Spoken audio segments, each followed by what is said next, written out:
प्यारे बच्चों, हमें शिक्षण अधिगम व्यवस्था के अंतर्गत पाठ योजना निर्माण कैसे करना है, उसके लिए क्या क्या सावधानियां बरतनी चाहिए, हमें उन घटकों का प्रयोग कैसे करना है जो सूक्ष्म शिक्षण में अभ्यास किया है, और सबसे जो प्रमुख बात है वो यह है कि जो हम उद्देश्य लिखते हैं, 5 उद्देश्य जो आप लिखते हैं, उन उद्देश्यों का परिपालन आपके शिक्षण अधिगम व्यवस्था में, अर्थात जो आप व्याख्यान कौशल अपना रहे हैं, प्रश्नोत्तर विधि अपना रहे हैं या अन्य विधियों का जो उपयोग कर रहे हैं, उसमें उन उद्देश्यों की पूर्ति हो रही है या नहीं हो रही है, यह भी सुनिश्चित करना अति आवश्यक है। आप लोग पहले सेमेस्टर में सूक्ष्म शिक्षण के अंतर्गत 8 विभिन्न कौशलों का अभ्यास किया था। आपको हम बताना चाहेंगे कि उन कौशलों का प्रशिक्षण आपको इसलिए दिया गया था कि जब आप अभ्यास शिक्षण करें या भविष्य में जब आप शिक्षक बने तो विभिन्न चरणों में जहां आपको समस्या उत्पन्न हो रही है, उन समस्याओं का समाधान किस कौशल के माध्यम से करना है, यह आपको ज्ञान रहे। इसलिए जो आपको शिक्षण में बताया, माइक्रो टीचिंग में बताया गया है, जो सामान्य प्रक्रिया है, जैसे कक्षा, दिनांक, विषय, यह सब अभ्यास शिक्षण में भी आपको आपकी पाठ योजना की कॉपी में तैयार करना है, लिखना है, और उसके बाद आप प्रकरण लिखते हैं। अब हमें यहां सबसे आवश्यक है कि उपरोक्त कार्यों को करने के बाद हम उद्देश्य लिखते हैं। क्या लिखते हैं? उद्देश्य लिखते हैं। और उद्देश्य में 5 बिंदु होते हैं, 1, 2, 3, 4 और 5। हमें इसमें ध्यान देना है कि इन 5 उद्देश्यों में ज्ञानात्मक, भावात्मक और मनोगत्यात्मक, या कह सकते हैं कि क्रियात्मक, तीनों चरणों का प्रयोग इसमें होना अति आवश्यक है। नहीं तो आपकी पाठ योजना अपूर्ण मानी जाएगी। ऐसा क्यों? कि हम पहले ज्ञानात्मक उद्देश्य को ही रखते हैं, फिर भावात्मक को रखते हैं, अर्थात पहले नंबर पर हम क्या रखेंगे? शुरुआत में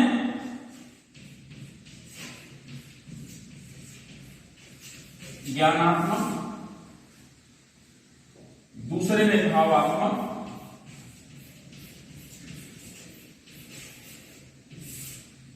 तीसरे में क्रियात्मक।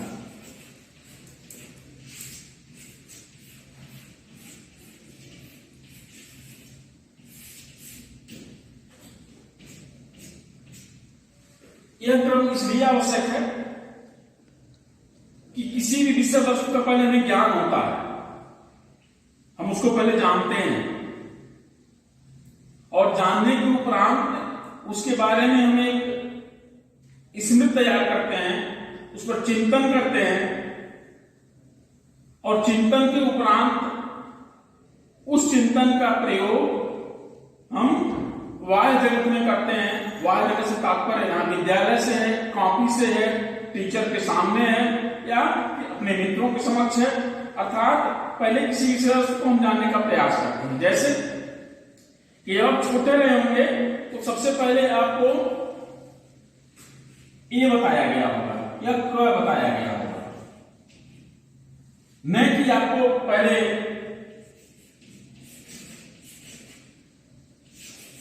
एप्पल बता दिया गया होगा या पहले कबूतर बता दिया गया होगा। अगर पहले कबूतर या एप्पल बताया जाता तो आपको यह नहीं पता होता कि ए का क्या औचित्य है, बी का क्या औचित्य है, एल का क्या औचित्य है, ई का क्या औचित्य है, या क का क्या औचित्य है, ब का क्या औचित्य है, इस मात्रा का क्या औचित्य है, त का क्या औचित्य है और र का क्या औचित्य है। इसलिए आवश्यक क्या है कि पहले हमको इकाई को जानना है, जब तक हम इकाई को नहीं जान लेंगे तब तक हम दहाई और सैकड़े के बारे में ज्ञान प्राप्त नहीं कर सकते। इसलिए आवश्यक क्या है हमारे लिए कि पहले हम जब विद्यालय में हम शुरू में पढ़ने, तो जो हमारे शिक्षक रहे होंगे, आपके शिक्षक रहे होंगे, वो पहले हमको बताएंगे ए पढ़ने के लिए या क पढ़ने के लिए बताए होंगे। जब ए और क का हमें ज्ञान हो गया होगा और इसी प्रकार ए से लेकर जेड तक का ज्ञान हुआ होगा और अ से लेके अज्ञा तक ज्ञान हुआ होगा, उसके बाद हमको अक्षरों को जोड़कर शब्दों के निर्माण के बारे में बताया गया होगा कि कैसे हमको एप्पल लिखना है, कैसे हमें कबूतर लिखना है, कैसे हमें बॉल लिखना है, कैसे हमें खरगोश लिखना है। अर्थात पहले हमने क्या किया, ए को अपने मानस पटल में बैठाने के पूर्व ए के बारे में जानने का प्रयास किया। जो हम जानते हैं वह हमारा है ज्ञानात्मक उद्देश्य। जब ए को हम अपने स्मृति में स्थापित कर लिए, ए का बी से हम मानस पटल पर विश्लेषण करने की क्षमता स्थापित कर लिए, तब हम उसको यह कहेंगे कि हमारा भावात्मक उद्देश्य है, यानी स्मृतियों में हमारे आ चुका है, हम उस पर मानसिक चिंतन कर सकते हैं, हम उसमें मंथन कर सकते हैं। लेकिन जब हम यह करते हैं कि ए में 2 लाइनें होंगी और बी से ऐसे रहेगा और ए से हम विभिन्न शब्दों का निर्माण कर सकते हैं, या क को हम ऐसे लिखेंगे और क से विभिन्न शब्दों का निर्माण कर सकते हैं। जब यह चिंतन हमारे अंदर विकसित होगा तो हो जाएगा भावात्मक। लेकिन जब हम इस क को और ए को जान लेते हैं और जब यह हम कहते हैं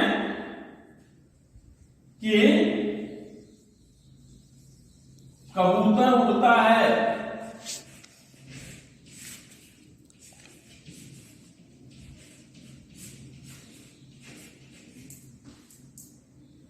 या कबूतर दाना चुग रहा है,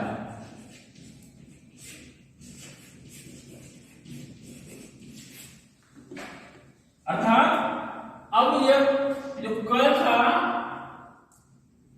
वो चिंतन स्तर पर आया, चिंतन स्तर से वो प्रयोग स्तर पर आया, और जब प्रयोग स्तर पे आ गया तो उन्होंने क्या किया, उसको नाम दिया क्रियात्मक या मनोगत्या। हमको लिखना कैसे है इसमें, यह भी ध्यान देना।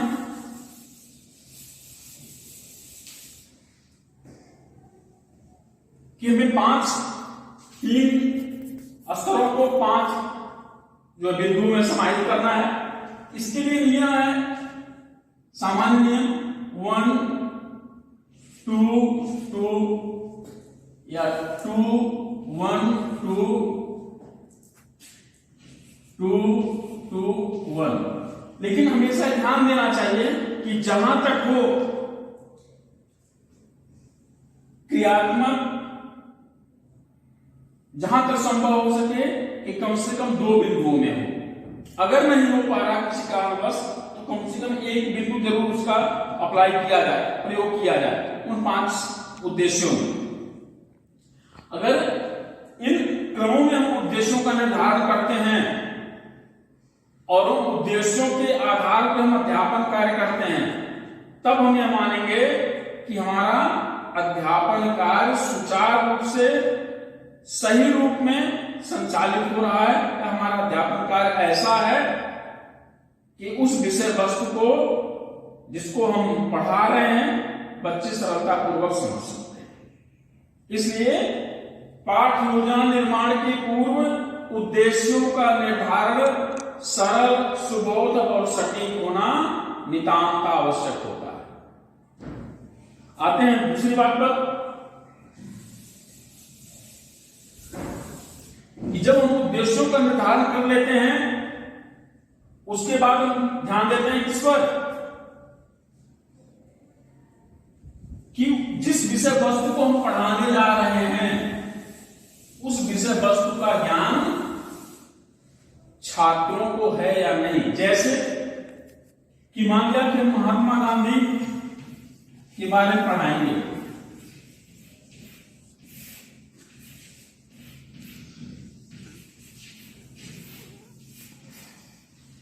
तो हम एक अपेक्षा रखते हैं, वो अपेक्षा सही भी हो सकती है, गलत भी हो सकती है, कुछ सही हो सकती है, कुछ गलत हो सकती है। अपेक्षा क्या रखते हैं हम कि छात्र महात्मा गांधी के बारे में सामान्य जानकारी रखते होंगे, या मान लें हम गृह विज्ञान पढ़ा रहे हैं, हमको सिर्फ पढ़ाना है पोषण,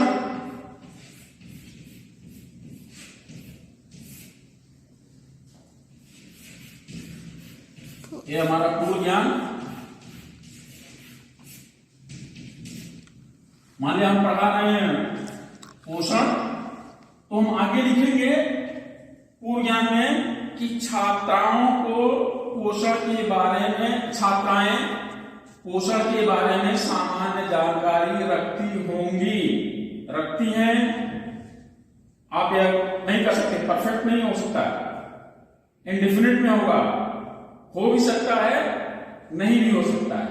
और जब हम इस पूर्व ज्ञान को लिख लेते हैं, उसके बाद उस प्रकरण से संबंधित, जैसे हम पोषण पढ़ाने जा रहे हैं, या महात्मा गांधी पढ़ाने जा रहे हैं, या संविधान पढ़ाने जा रहे हैं, या हम प्रकाश संश्लेषण पढ़ाने जा रहे हैं विज्ञान में, जीव विज्ञान में, तो हमें यह ध्यान देना होगा कि उससे संबंधित हमें एक प्रश्न श्रृंखला का निर्माण करना होगा। और वह प्रश्न श्रृंखला ऐसी होगी कि एक प्रश्न जो होगा,